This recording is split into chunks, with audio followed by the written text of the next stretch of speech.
Varzi, perché ovviamente è un prodotto tutelato, saranno i Varzi DOP, abbiamo un consorzio di tutela che gestisce tutta la parte che riguarda la produzione, nel senso che ci dice quali sono i tagli che devono essere utilizzati per la produzione di questo prodotto, le stagionature, i tempi di stagionatura e anche come addirittura deve essere legato, affettato, tranciato e porzionato. Tutta la carne che utilizziamo è carne di suini italiani nati, allevati e macellati in Italia di solo 3 regioni, Piemonte, Lombardia ed Emilia Romagna. Hanno 3 tipi di stagionatura, questi salami, fino a 500 grammi hanno una stagionatura minima stabilita dal consorzio che è di 30 giorni, fino a 700 grammi invece sono 45 giorni, da 700 grammi a 1 kg sono 60 giorni. Oltre abbiamo il cucito che arriva fino a 180 giorni di stagionatura. Tutti questi salami che ti dicevo devono avere un taglio della carne non inferiore a 14 mm. Infatti viene utilizzata una piastra con questi fori, questo ovviamente per disciplinare e per garantire la qualità della carne che utilizzi, perché se utilizzi della carne non denervata, con del grasso che non è grasso buono come il pancettone o la gola o l'ardello, se lo triti fine lo nascondi, tritandolo invece di una certa misura, almeno 12 mm, non riesce a nasconderlo e quindi questo ne dà una qualità al prodotto. Sembra un prodotto più grasso alla vista perché ha i lardelli grossi, ma in realtà è più magro di quello che hanno i lardelli.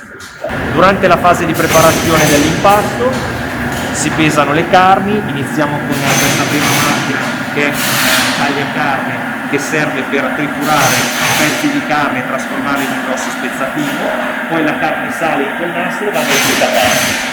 Tritacarne lo trasforma come la classica carne trita che vedi al supermercato.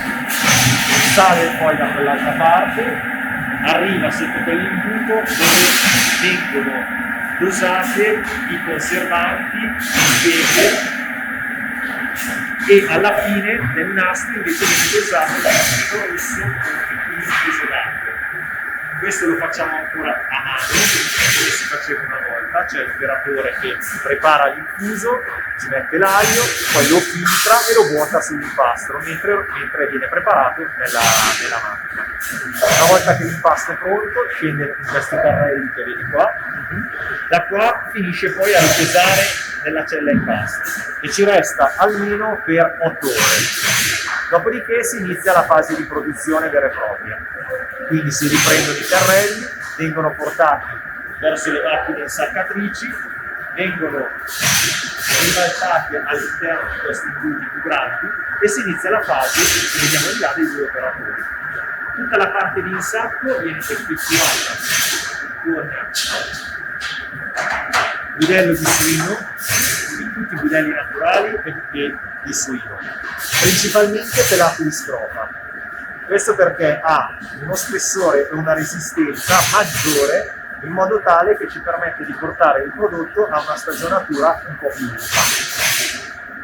Come vedi facciamo delle operazioni particolari, siamo forse gli unici che lo fa ancora in zona, ossia questa operazione di tirare il salame con lo straccio. È un'operazione che ci permette di compattare la carne dopo l'insaccatura, cercando di avere la massima efficienza, evitando quel famoso buco all'interno con l'infiltrazione d'aria. Perché anche se la macchina è sotto vuoto e quindi aspira l'aria durante la fase di insaccatura, comunque può succedere che si crei questo inestetismo. Facendo questa operazione lo riduciamo notevolmente perché l'insaccatore può lavorare più tranquillo, può avere una produzione maggiore.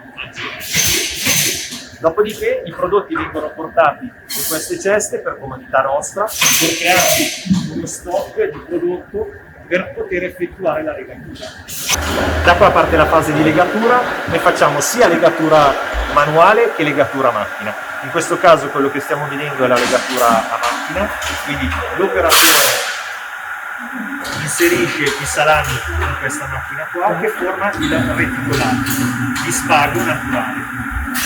Quindi possiamo vedere poi il risultato sul nastro, si forma questo serpentone dove ci ci sono tutti i vari salami legati. A maglia fitta ovviamente, perché è stabilito anche questo da disciplinare, non può essere una maglia molto larga, ma deve essere legata a maglia fitta. Il salame sale, passa sotto questo arco, che è un taglio che abbiamo inserito già ormai da circa 10 anni, a garanzia della qualità del prodotto, in quanto si sa benissimo che mentre triti la carne ci sono delle lame, ma non solo da noi, anche dal macello quando fa il sezionamento. Quindi se ci dovessero mai essere dei pezzettini di ferro, alluminio o acciaio, devono farli arrivare a consumatore finale. In questa fase viene messa la clip e l'asola, che permette poi al salame di essere appeso e di essere etichettato. L'etichettatura del prodotto viene fatta subito, l'etichetta nostra interna che garantisce la data di produzione, il lotto e gli ingredienti del salame, e poi l'etichetta DOP che ci viene fornita dal consorzio a garanzia e tutela del salame. Tutti questi salami vengono poi appesi e pronti per la certificazione. La certificazione viene effettuata al termine della stagionatura, quindi a seconda della pezzatura, come avevamo detto prima, 30 giorni, 45, 60 o 180.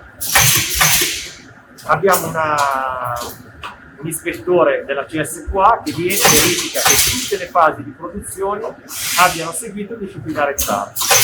Prende dei salami, li va a pesare, li controlla che devono essere nei pesi stabiliti e certifica il prodotto, che viene poi messo a disposizione per la vendita.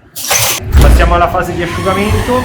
Abbiamo 6 celle di asciugatura, tutte le celle di asciugamento sono controllate da pannelli che visualizzano tutte le impostazioni che si stanno utilizzando per asciugare il prodotto, collegati a un computer centrale che nel caso in cui ci sono degli allarmi o si va fuori range, arrivano degli SMS ai cellulari mio e di altre persone che permettono di intervenire subito, anche se fosse sabato, domenica, Capodanno, Natale, e arrivare a capire qual è il problema, perché in queste fasi è fondamentale farlo bene, perché se si sbaglia qua il prodotto non esce come deve essere e si rischia di buttarlo via.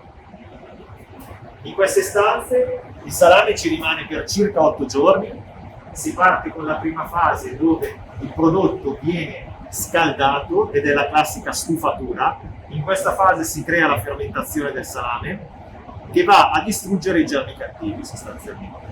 Dopodiché si passa alla fase di asciugamento vero e proprio, dove si abbassano le temperature, si abbassa l'umidità e si porta ad asciugatura il prodotto. E quando esce da qua la mano scivola perfettamente e non si sente l'umidità sul salame.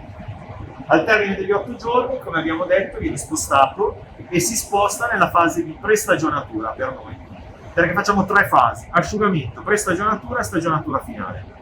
Questo per cercare di arrivare il più vicino possibile all'asciugamento che si faceva una volta con le classiche cantine di Garzia.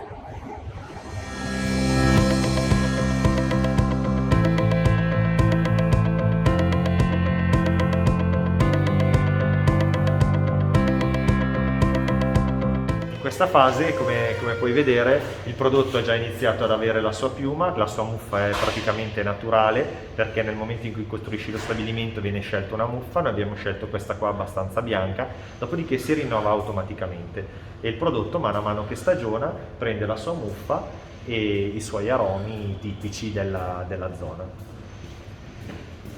Ragazzi, voi non potete immaginare che profumo c'è in questo momento. Qua in questa ultima stanza vediamo anche delle altre specialità, oltre al salame, la nostra pancetta tesa e il guanciale al pepe. Sono prodotti particolari, nel senso che la pancetta tesa al ginepro è completamente priva di cotenna, quindi il prodotto viene preso, messo a stagionare in conca con tutte le spezie e dopo viene fatto tutto il processo di asciugamento che abbiamo visto prima nelle varie celle e rimane qua a stagionare per almeno una ventina di giorni. Il guanciale invece ha la cotenna, è il classico guanciale a goccia, difficile da trovare perché tendenzialmente sono guancialini un po' più sottili, invece qua scegliamo proprio una parte del guanciale importante, spessa, bella alta, viene mantenuto con la cotenna e cerchiamo di almeno fare una stagionatura tra i 40 e i 45 giorni minima. Questo permette al prodotto di stagionare ed essere molto gustoso e dolce. Tornando al salame, questi sono i salami più grandi che facciamo, intorno al chilo, e come puoi vedere la muffa qua ormai è praticamente finita, cosa molto importante perché la muffa ci permette di far stagionare il prodotto. Questo perché si pone naturalmente tra il budello e l'esterno, fa sì che esca l'umidità ma non troppa, quindi regola tutto il processo di maturazione del prodotto e quindi è una cosa molto importante. Una volta che il prodotto è pronto per essere venduto viene spazzolata, ma comunque tu la vedrai sempre a dare questa nota tipica del prodotto salame di Varzi.